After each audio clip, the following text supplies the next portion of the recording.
হ্যাঁ, শুনতে পাচ্ছেন? হ্যালো?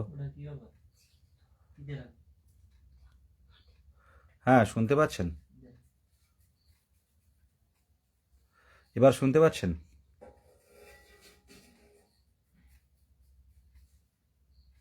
হুম, শুনতে পাচ্ছেন এবার?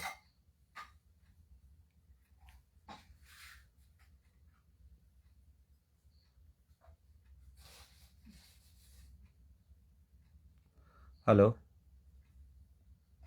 হ্যাঁ, এবার শুনতে পাচ্ছেন?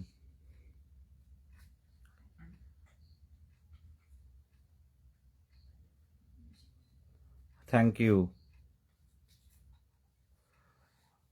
শুভ সন্ধ্যা। আমার 2022 সালের টেট উত্তীর্ণ, 2023 টেট উত্তীর্ণ হবু শিক্ষক শিক্ষিকাদের অনেক শ্রদ্ধা, অনেক ভালোবাসা, সম্মান। সাথে আমাদের বিভিন্ন জেলায় আমাদের বাবা মা, অভিভাবক অভিভাবিকা যারা লাইভটা দেখছেন প্রত্যেককেই নতমস্তকে প্রণাম, অনেক শ্রদ্ধা। বেশ কিছু কথা, বেশ কিছু কর্মসূচির কথা বলার জন্য লাইভে এলাম। যারা বিভিন্ন জেলা গ্রুপে আছেন, 23টা জেলায় 22টা ডিপিএসসির, প্রত্যেকেই পারলে লাইভটা একটু শেয়ার করবেন। বেশ কয়েকটা কথা বলবো। যারা পূর্ণ প্রশিক্ষিত ডিএলএড পরবর্তীতে টেট উত্তীর্ণ, তাদের জন্য কথাগুলো ভালো লাগবে। Thank you Mrityunjoy. যারা পূর্ণ প্রশিক্ষিত, 2 বছরের পূর্ণ প্রশিক্ষিত হয়ে যারা টেট উত্তীর্ণ হয়েছেন, তাদের জন্যই লাইভটা। আর যাদের ভালো লাগবে না, তারা বিভিন্নভাবে কাদা ছোড়াছড়ি করবেন। যাই হোক, যত সমালোচনা হবে ভাববেন ততই কাজ হচ্ছে। আমরা গত যে 2.5-3 বছরের লড়াই, মানে 2023 সালের 11ই মার্চ থেকে সম্ভবত শুরু করেছিলাম।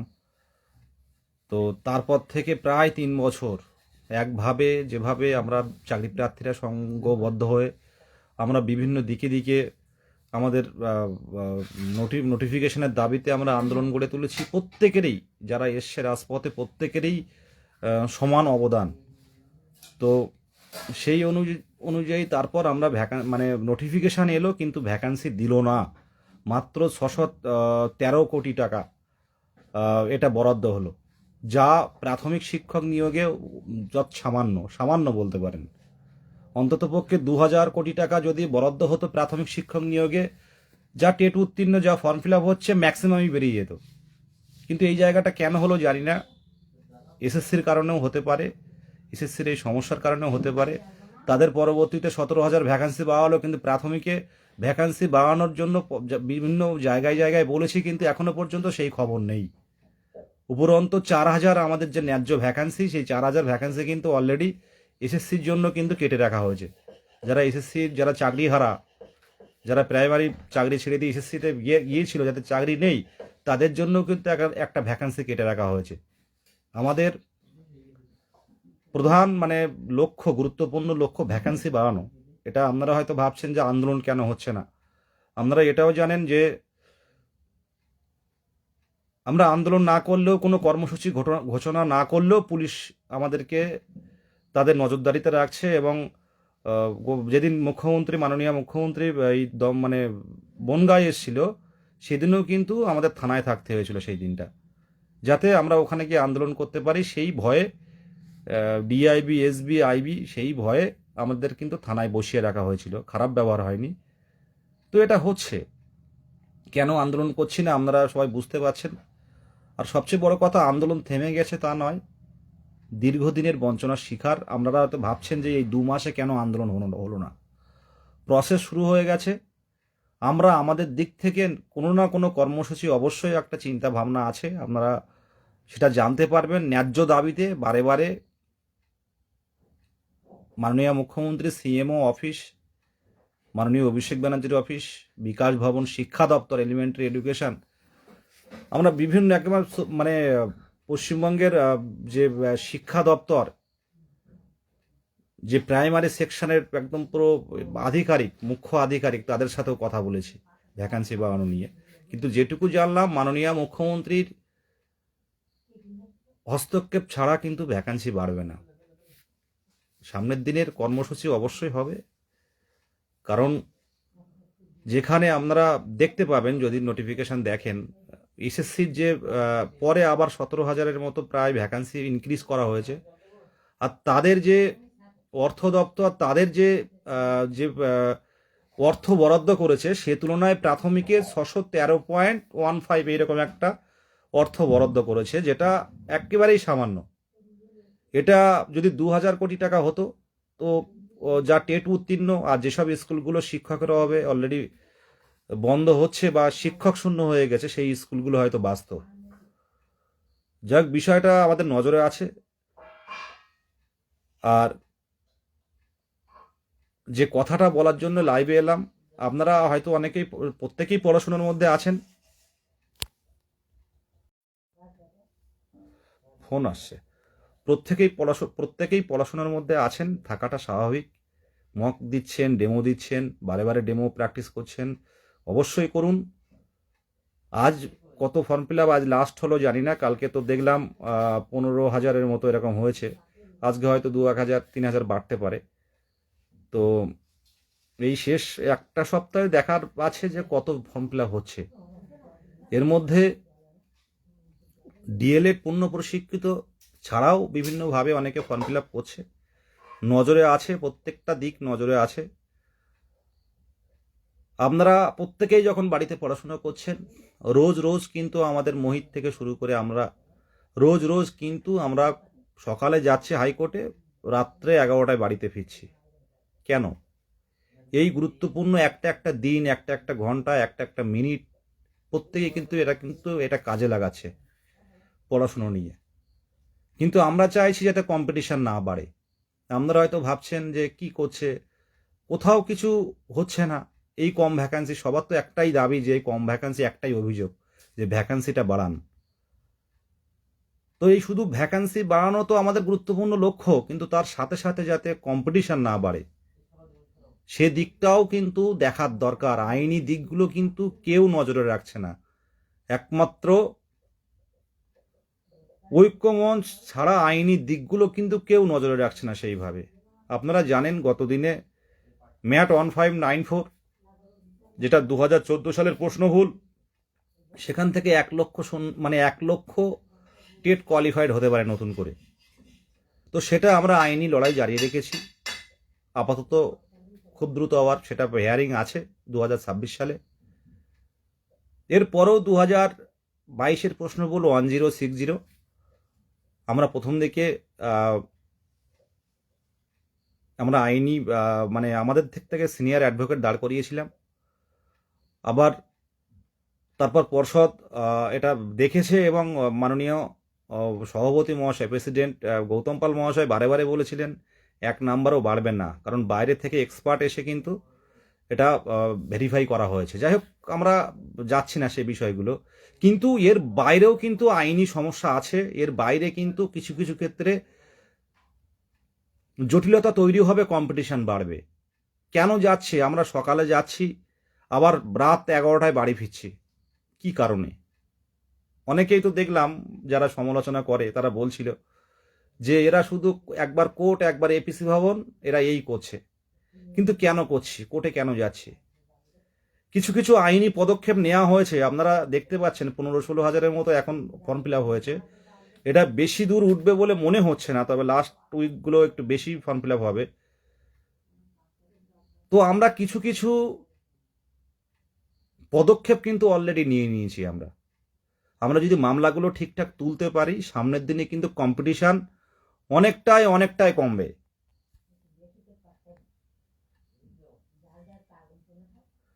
সামনের দিনে কম্পিটিশন কিন্তু অনেকটাই অনেকটাই কমবে। আপনারা বিভিন্ন জেলায় পড়াশুনো করছেন, সবাই টার্গেট আমার এবারে কিন্তু যে কোনোভাবেই কিন্তু আমার স্বপ্ন পূরণ করতেই হবে। তো তার মধ্যে দেখতে পাচ্ছেন অনেকের স্কোর অনেক হাই, এতে হবে, অনেকে ভেঙে পড়ছেন। এত কম ভ্যাকেন্সি, একটা অভিযোগ থাকেই। আমাদের নিজেরাই সেভ নেই, কেউই সেভ নেই যে এত কম ভ্যাকেন্সিতে কি হবে। কিন্তু তারপরেও কিন্তু আমরা আইনি দিকটা জোর দিচ্ছি। আইনি দিক কি জোর দিচ্ছি? যারা পরবর্তীতে যারা ট্রেনিং প্রাপ্ত হয়েছে 2022-এর টেট বা 2023-এর টেট, আমি আইনি দিকগুলো সব ক্লিয়ার করছি না, বা কারো নাম কিছু কিছু নাম আমি নিচ্ছি না। সবাই একটা কথা ভাববেন যে এটা পুরোটা আইনি লড়াই, কোনো পার্সোনাল বা ব্যক্তিগত আক্রমণ নয়। আমরা এই কম ভ্যাকান্সি হলেও সামনের দিনে ভ্যাকান্সির জন্য কর্মসূচি অবশ্যই করব। আর যেটা যে কম্পিটিশন, পরবর্তীতে যারা ডিএলএড করেছে, এছাড়াও যারা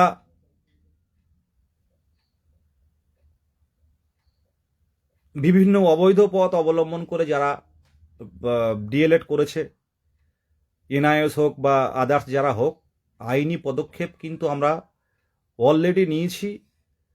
প্রথম এবং প্রধান কথা, যারা টেট উত্তীর্ণ 23 জেলায় আছেন, যারা পূর্ণ প্রশিক্ষিত হয়ে 24 মাসের কোর্স কমপ্লিট করে যারা টেট উত্তীর্ণ হয়েছে, তারা যদি পাশে না থাকেন তাহলে কিন্তু সম্ভব হবে না।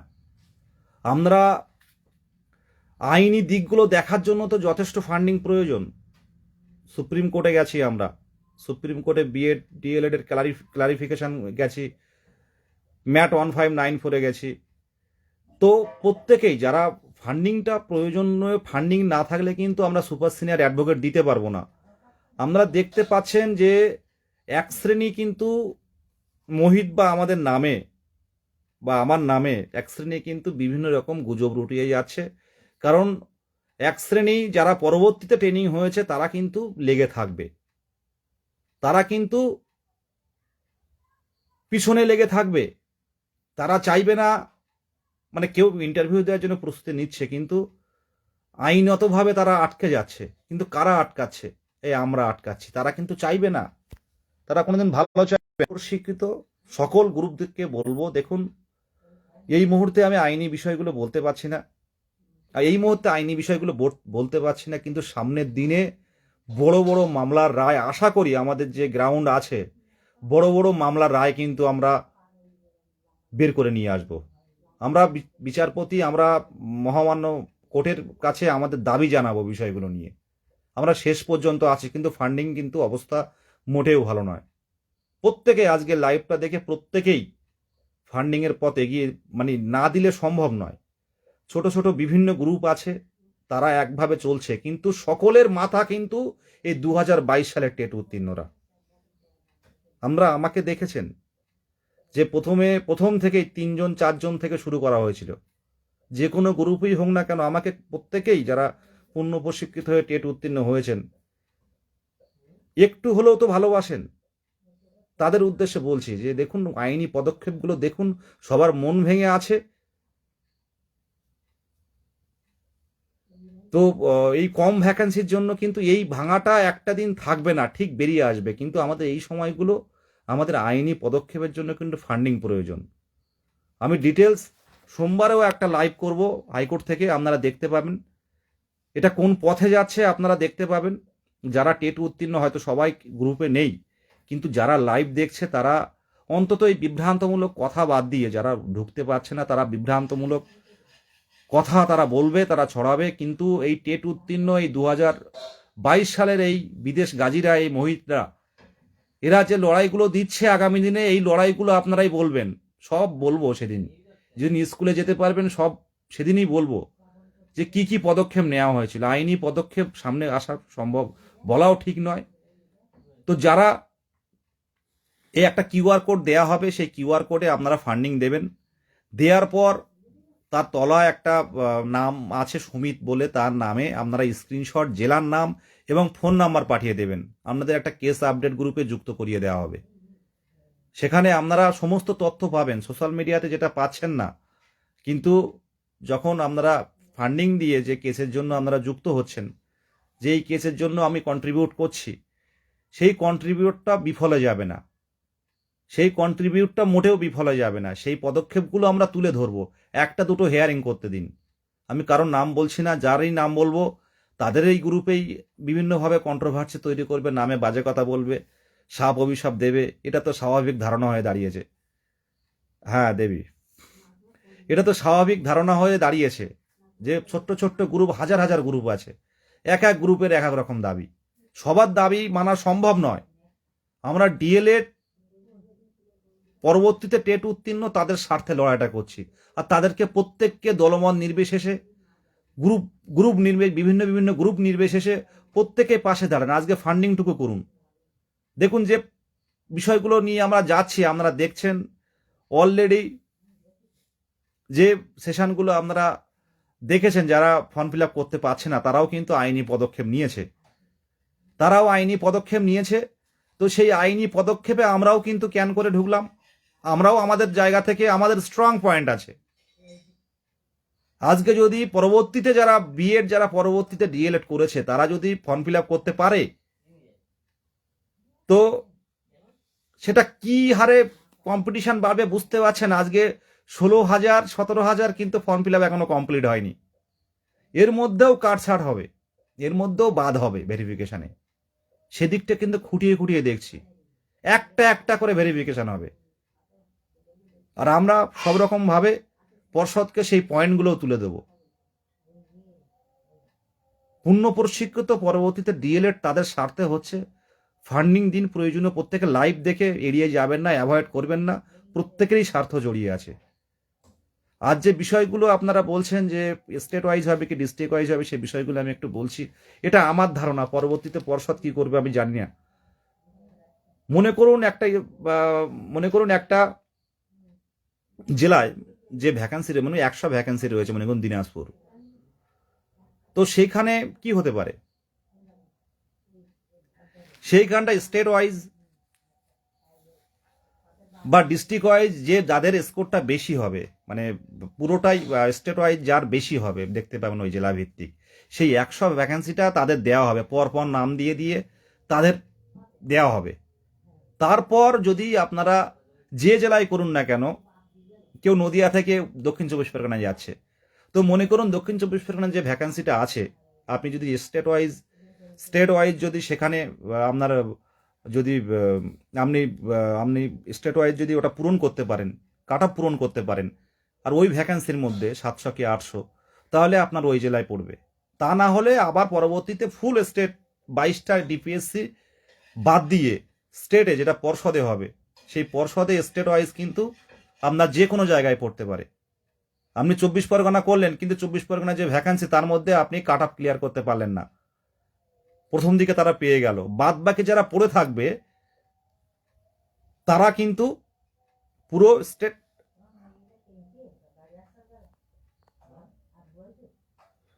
তারা কিন্তু স্টেট ওয়াইজ হবে। হয়তো পড়ে গেল আলিপুরদুয়ার, হয়তো পড়ে গেল দক্ষিণ 24 পরগনার কুলপি বা বিভিন্ন এরিয়ায়, এরকম হবে।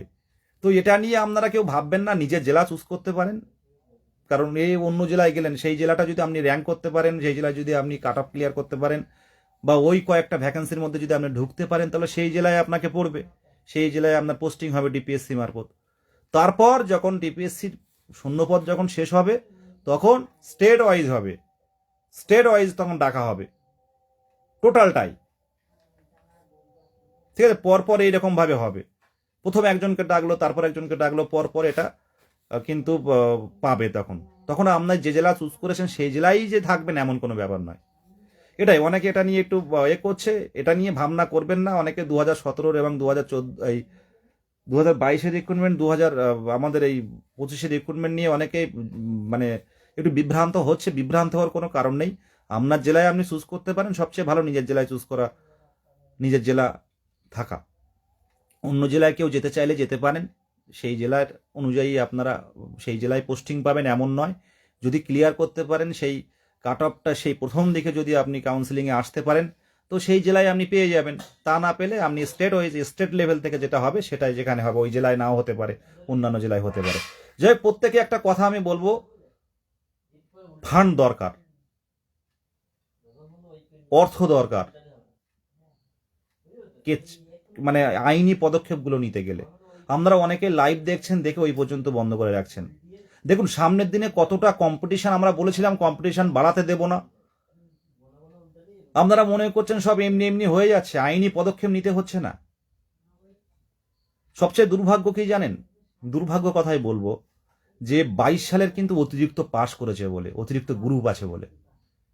আজকে 2017 সালের টেটে যদি এরকম পাস করতো, 12-13 হাজার যদি কোয়ালিফাই করতো, 15 হাজার কোয়ালিফাই করতো, তাদের নিয়ে কিন্তু লড়াইটা ভালো দিয়েছিল তারা। সবগুলো একটা হাতের মধ্যে ছিল, সবগুলো তাদের মধ্যে একটা গ্রিপের মধ্যে ছিল। যখন যা বলতো একসাথে সবাই ঝাঁপিয়ে পড়তো। আমরা ডিএলএড টেট উত্তীর্ণরা বিভিন্ন বিভিন্ন গ্রুপ খুলেও কিছু হবে না, শুধুমাত্র বিভ্রান্ত ছড়াবে। প্রত্যেকে ফান্ডিং করুন, যারা করেছেন আবারও করুন, প্রত্যেকে ফান্ডিং এর পথে এগিয়ে দিন। আজকে লাইভটা দেখার পর ফান্ডিং ছাড়া কিন্তু এগোতে পারবো না। সততার সাথে এগোচ্ছি, সামনের দিনে দেখতে পাবেন বেশ কিছু পদক্ষেপ। আপনারা হয়তো ভাবছেন যে এই তো ইন্টারভিউ শুরু হয়ে গেল, এখন কি হবে। আমি প্রত্যেক টেট উত্তীর্ণদের, আমার মা বাবাদের বলবো, আমাদের কিন্তু পদক্ষেপ নেওয়া কিন্তু এইবারে শুরু হয়েছে। আমাদের কিন্তু আইনি পদক্ষেপ যেটা আগে ছিল না, আমরা প্রসেসে ঢুকে গেছি অলরেডি, এইবারে কিন্তু শুরু হয়েছে। আমরা কিন্তু ছেড়ে কথা বলবো না। যারা পরবর্তীতে যারা ডিএলএড করছে, যারা অবৈধভাবে ডিএলএড প্রশিক্ষণ নিয়েছে, যারা বিভিন্ন সার্ভিস রুল ব্রেক করে যারা নিয়োগে আসার জন্য চেষ্টা করছে, সব লক্ষ্য আছে, আমি নাম উচ্চারণ করছি না। আমরা আইনি পথে লড়াই চালিয়ে যাব। আর এই আইনি পথে যেতে গেলে ফান্ডিং প্রয়োজন। এখানে কিউআর দিচ্ছে, প্রত্যেকেই নিজের মতো কন্ট্রিবিউট করুন, 500-600 যা হোক কন্ট্রিবিউট করুন, বিফলে যাবে না। লড়াইটা শেষ পর্যন্ত দিচ্ছি। দেখুন কম্পিটিশন কতটা কমে। আমরা আজকে যারা ঢুকতে পারছে না, যদি সেটা যদি অনলাইনে করতে পারতো ফর্ম ফিল আপ, কোথায় গিয়ে দাঁড়াতো আপনারা জানেন? কোথায় গিয়ে আজকে দাঁড়াতো? আজকে 14, 15, 16 এখন কত হচ্ছে কেউ একটু কমেন্ট করতে পারেন। পরিশ্রম করছে মোহিত, সকালে যাচ্ছে, ভোরবেলা বেরোচ্ছে, আর রাত্রে 11টায় বাড়ি ফিরছে। আমি গতদিন না গেলেও তার আগের দিন 11:30টায় বাড়িতে ফিরেছি। তার পরের দিন ডিসেবিলিটি যারা আছে, লোকোমোটর, ইউআর, ওবিসি, তারা আমাকে মেসেজ করেছিল, কিন্তু আমি তার পরের দিন যেতে পারিনি। সামনের দিন অবশ্যই আমি থাকবো ডিসেবিলিটিদের জন্য, যারা প্রতিবন্ধী, লোকোমোটর, ইউআর, ওবিসি, তাদের আন্দোলনের সমস্ত রকম সাহায্য করব। তো 11:30টায় এসেছি, আবার সোমবারে যাব। সোমবারে ওর কত রাত ফিরবো তার ঠিক নেই। অনেকে তো পড়াশোনা করছেন যে এখন কিসের আইনি পদক্ষেপ, আমরা বুঝতে পারছেন না। সত্যি কথা বলতে কি, যারা বোঝার তারা বুঝতে পারছেন। আমাদের অনেকগুলো কেস গ্রুপ আছে, সেখানে আপডেটটা দেওয়া হয়, ফেসবুকে আপডেট দেওয়া যায় না। কারণ ফেসবুকে একটা লাইভ প্রায় 50, 60K, 70K করে একটা লাইভে দেখে। সবাই কি আর কি টেট উত্তীর্ণ?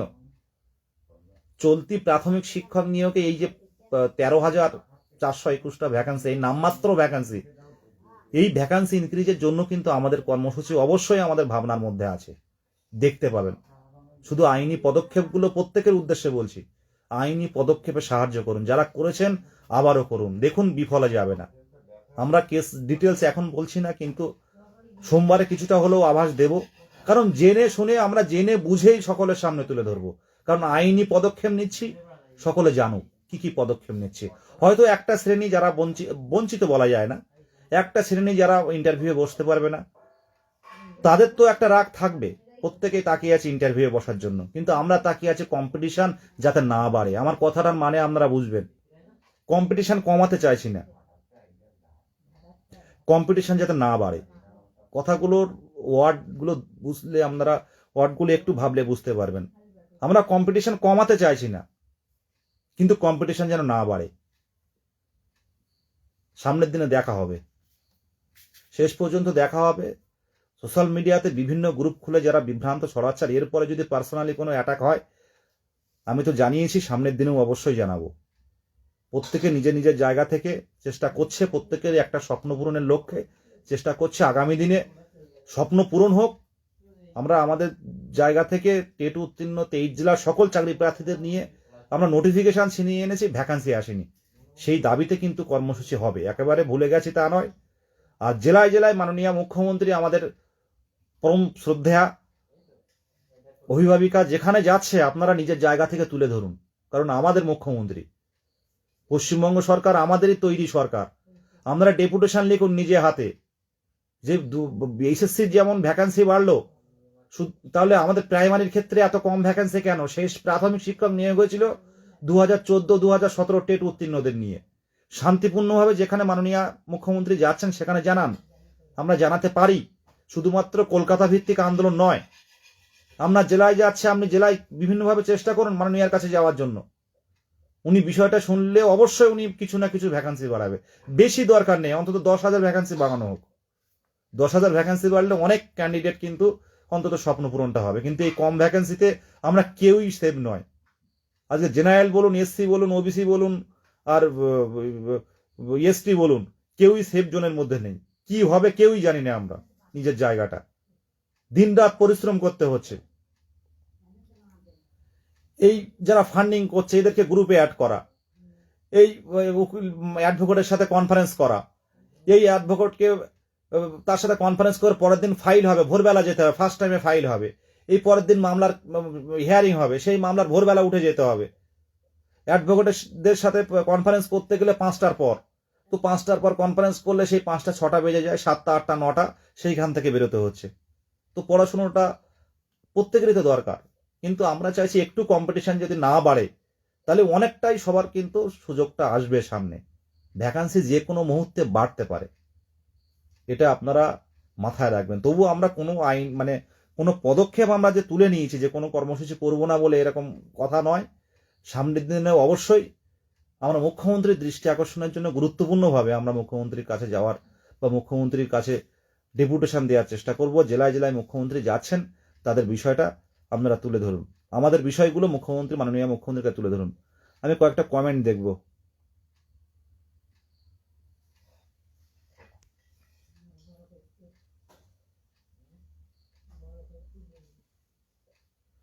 একদম আইনি পদক্ষেপ, দিয়া সিংহা বলছেন আইনি পদক্ষেপ না নিলে প্রচুর জন এর একই স্কোর, আর তাদের জব হবে না। যাদের বেশি স্কোর তারাই পারবে, আমরা সেটাই করুন।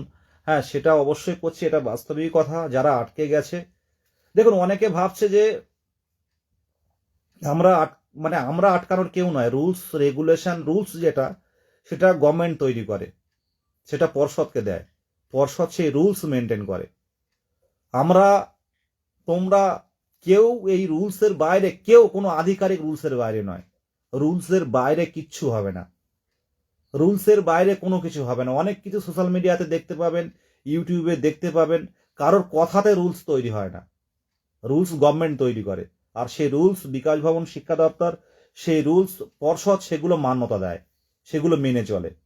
সুতরাং কে কিভাবে, আমরা কাদের আটকেছি, আমরা কে আটকানোর কে, আমরা আটকানোর কেউই নয়। আর রিভ্যালুয়েশন যেটা বলছে, কোনো ডেট নেই, পরিষ্কারভাবে জানাচ্ছি।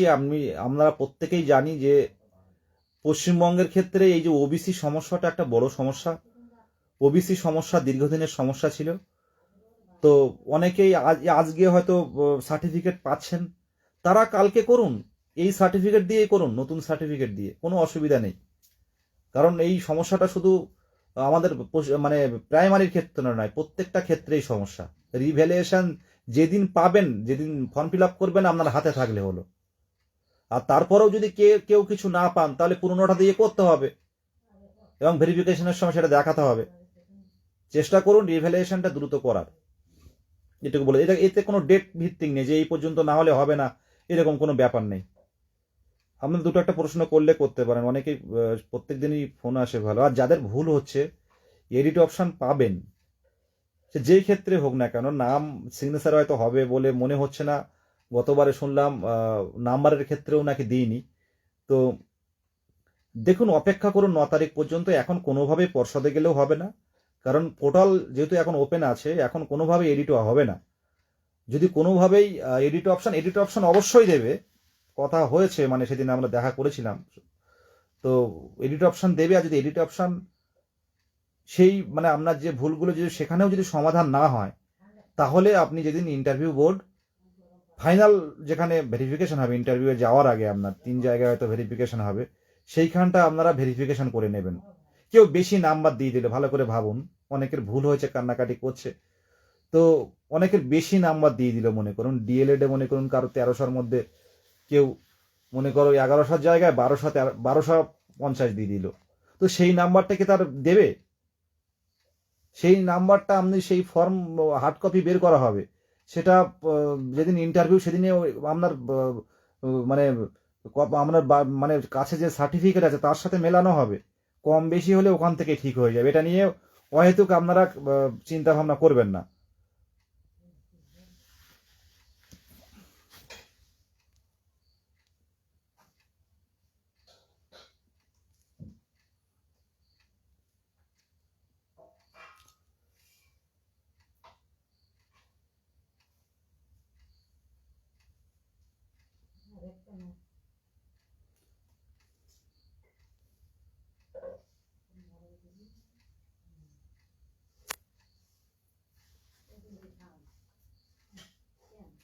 দেখুন, আপনারা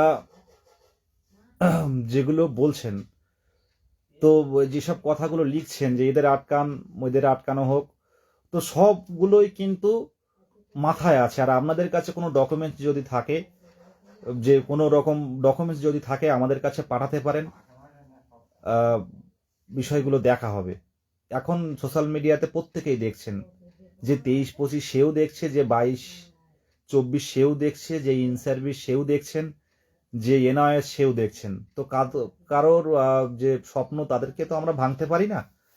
তো আইনি দিক থেকে কোনো পার্সোনালি অ্যাটাক না, আইনি দিক থেকে কোর্টের কাছে দ্বারস্থ হব যে এই ব্যাপার, এনসিটির গাইডলাইন এটা, এনসিটি গাইডলাইন এটা, পর্ষদ ডিএলএড এর ভর্তির ডেট দিয়েছিল এটা, পর্ষদ ডিএলএডদের মেরিট টানিয়েছিল এই টাইমে, তারা ভর্তি হয়েছিল এই সময়। তো ডিটেলস তুলে ধরবো, এনসিটির গাইডলাইন মেনে চলবে, তো কোর্ট সেটা দেখবে। তো ব্যক্তিগত কোনো আক্রমণ নয়, যারা বিভিন্নভাবে ব্যক্তিগতভাবে বিভিন্ন কথা মানে রটিয়ে বেড়াচ্ছেন গুজব, সেগুলো থেকে বিরত থাকা আমাদের কাজ। মানে আমি তো কোনোদিন করি না।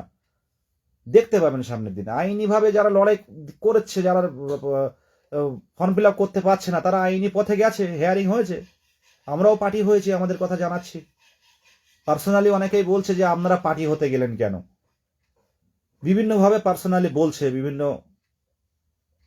ভালো ভালো কথা বলছে, যে আপনারা তো আমাদের ছেড়ে দিতে পারতেন, আপনাদের এত ভয় কিসের, আপনারা পার্টি না হলে অডিশন কমে। আজকে 2022 সালের টেটু উত্তীর্ণ ডিএলএড যারা পূর্ণ প্রশিক্ষিত, তারা কত বৃষ্টিতে মিছিল করেছে, তারা কত বৃষ্টিতে ভিজেছে, তারা দুবার ধর্ণা করেছে, দুবার Salt Lake Karunamoyee bus stand, international bus stand, তার পাশে সৌরভ গাঙ্গুলি একাডেমি, সেখানে দুবার এরম শীতকালে রাত কাটিয়েছি আমরা। আমরা নবান্নে গেছি জানানোর জন্য, আমরা কতবার বিকাশ ভবনে গেছি তার কোনো ঠিক নেই। শেষ কয়েকটা আন্দোলন অনেকে দেখেছেন, যে ঐপিসি ভবন মুভমেন্ট, বিধানসভা অভিযান, আবারও ফোন করছে, বিধানসভা অভিযান, তারপর দেখলেন বারাসাত আন্দোলন, তো তারপরে নোটিফিকেশন এলো। দেখুন, আন্দোলন করতে চায় না যারা আধিকারিক, শাসক দল, প্রত্যেকের উদ্দেশ্যে বলছি, আন্দোলন করাটা আমাদের লক্ষ্য নয়। আন্দোলন করে সরকারকে বিভ্রান্ত করা, বিভিন্ন মিথ্যা কথা বলা, এগুলো আমাদের একেবারেই উদ্দেশ্য নয়। আমরা সামান্য প্রাইমারি শিক্ষক হতে চেয়েছি। আজকে এই প্রায় শেষ প্রাইমারি শিক্ষক নিয়োগ হয়েছিল। আপনারা ভাবলে অবাক হয়ে যাবেন, যারা আধিকারিকরা বিভিন্ন দেখেন, অনেক বন্ধু আছে, অনেক দাদারা আছে যারা পার্টির লোকজন, তারাও লাইভটা দেখেন। তাদের উদ্দেশ্যে বলছি যে আমাদের লক্ষ্য ওটা নয় বিভ্রান্ত করা। আমরা আছি বলেই সরকার তৈরি হয়। তো শেষ প্রাইমারি শিক্ষক নিয়োগ হয়েছিল সেই 2017 আর 2014 সালের প্রাইমারি টেট নিয়ে। তারপর 2022 সালের টেট, প্রায় 5 বছর পর টেট হলো রাজ্যে। বছরে 2বার নিয়োগ, কোনো টেট পাস বসে থাকবে না বলে বলা হয়েছিল। কিন্তু নামমাত্র 13,421টা ভ্যাকান্সি এবং নামমাত্র 613 কোটি টাকা বরাদ্দ করা হলো। সেটা আমাদের কাছে দুর্ভাগ্যের। অনেক ক্যান্ডিডেটরা এই অপেক্ষায় ছিল, তারা যে কিভাবে, সবার চাকরি দরকার নেই কিন্তু সবাই পায়ও না, সেটা আমরা প্রত্যেকেই জানি। কিন্তু অন্তত মিনিমাম ভ্যাকান্সিটা দেওয়ার দরকার ছিল, যেটা অন্তত কিছু 50,000 না হলেও 30,000 ভ্যাকান্সি হলে কারোর কোনো অভিযোগ অসন্তোষ হতো না। হ্যাঁ, টেট যারা 17 যারা 1 নাম্বার করে অ্যালুভিয়েশন যেটা 1 নাম্বার করে যারা পাচ্ছে, খুব কম সংখ্যক, আবার বলি খুব কম সংখ্যক, এর মধ্যে অনেক ব্যাপার রয়েছে, প্রত্যেকেই পাবে এমন নয়। তো তাদের আবার করে তাদের সার্টিফিকেট দেবে, তাদেরকে সার্টিফিকেট দেবে। এই প্রসেসটা কিছুটা হলেও হয়তো এর জন্য কিছুটা হতে পারে, পর্ষদের ভাবনা আছে, দেখা যাক, দ্রুত হয়ে যাবে। হ্যাঁ, শুভ মণ্ডল বলতে দাদা লোকোমোটরদের কি হবে? দেখুন, আপনাদের তো আইনিভাবে চেষ্টা করছেন, আইনিভাবে চেষ্টা করুন। আর বিকাশ ভবনে জানান, বিকাশ ভবনে বারে বারে যান। আপনারা যারা একটু ভালো চলাফেরা করতে পারেন তারা বিকাশ ভবনে যান।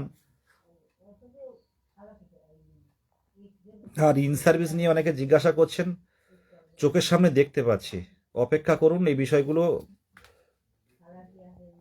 এখানে আর কিছু, যাই হোক, আমি প্রত্যেকের উদ্দেশ্যে আবার শেষ কথা বল, লাইভটা দীর্ঘায়িত করবো না, অনেকেই পড়াশোনা করবে। যারা একেবারে সারাদিন ধরে পড়ছেন, সারাদিন ধরে প্র্যাকটিস করছেন, ডেমো দিচ্ছেন, প্রত্যেকেই করছেন, আমি নিজেও করছি, যেটুকু সময় পাই কোর্ট থেকে শুরু করে বিভিন্ন বিষয়গুলো জানাতে, বিভিন্ন আমরা মোহিত বা আমরা যারা প্রাইমারি পর্ষদ, সবসময় তো যাওয়া হয় না, কোনো পদক্ষেপ কোনো ব্যাপার গ্রাউন্ড পেলাম আমরা, সেটা দিয়ে মানে সেটা আমরা বলে আসি যে এই ক্ষেত্রে দেখুন এটা যদি করতে চান তো এই সমস্যা আমাদের বঞ্চিত করা হবে। ভ্যাকান্সি তো আর প্রাইমারি সরকার দিতে পারে না। আর অনেকে কিন্তু সারাদিন মুখ গুজে পড়ছেন, কিন্তু ভালো, কিন্তু আইনি পদক্ষেপগুলোর জন্য সাহায্য করুন, প্রয়োজনীয় সাহায্য দরকার, প্রয়োজনীয় সাহায্য দরকার। আপনারা হয়তো বিভিন্ন গ্রুপ খুলে তারা বিভিন্নভাবে বিভ্রান্ত চড়াচ্ছেন, যে আমি ইন্টারভিউ দেবো, ইন্টারভিউ দিয়ে দিয়েছে, আর চাপ নেবো কেন, ইন্টারভিউ দিচ্ছি, পড়াশুনো করি। কিন্তু আইনি দিকগুলো দেখাটা খুব ইম্পর্টেন্ট, খুব গুরুত্বপূর্ণ। যে কিউআর দিচ্ছে সেই কিউআরে পেমেন্ট করুন, স্ক্রিনশট পাঠান, নিচে একটা নাম্বার দেয়া আছে দেখুন সুমিত মণ্ডল বলে, ওই নাম্বারে স্ক্রিনশট আপনার জেলার নাম পাঠান, দেখবেন আপনাকে অটোমেটিক্যালি 24 ঘন্টার মধ্যে একটা গ্রুপে যুক্ত করা হবে। সমস্তটাই যে ফান্ডিং কিভাবে কি হচ্ছে, কিভাবে খরচ হচ্ছে, প্রত্যেকটা পুঙ্খানুপুঙ্খভাবে ওখানে তুলে ধরবে।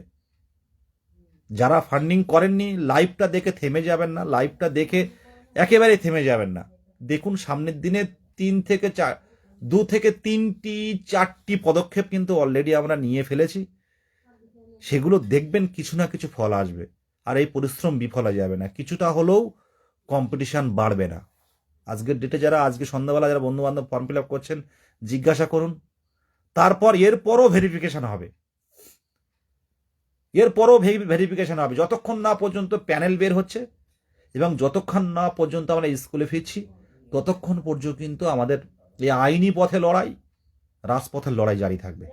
এটুকু বলে প্রত্যেকটাই উদ্দেশ্যে বলবো, দেখুন আমাদেরও তো পড়াশুনো আছে, প্রত্যেক সময় আধা ঘন্টা 1 ঘন্টা করে লাইভ করছি, হাইকোর্ট যাচ্ছি। তো এই আইনি পদক্ষেপগুলো দেখে এড়িয়ে যাবেন না, প্রত্যেকে আজকে ফান্ডিংটুকু করুন, এটাই বলছি। সামনের দিনে দেখতে পাবেন সবকিছু, এটুকুই। 22-24রা কি ইন্টারভিউ বসতে পারবে? সময় বলবে, সময় 22-24 সময় বলবে। 23 স্টেট সার্টিফিকেট কবে দেবে? অপেক্ষায় থাকুন, দিয়ে দেবে। 23 স্টেটের সার্টিফিকেট তো ফর্ম ফিল আপ করতে লাগছে না।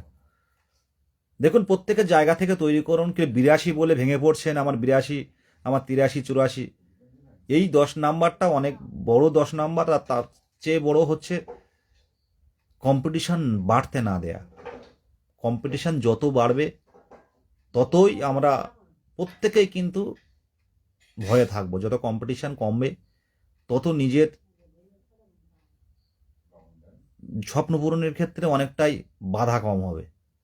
আমাদের লক্ষ্য আছে, সব রকমভাবে কনফারেন্স করে প্রত্যেক দিন গিয়ে গিয়ে আমরা বুঝতে পারছি, গ্রাউন্ড তৈরি হয়েছে, সমস্ত বিষয় দেখা হচ্ছে।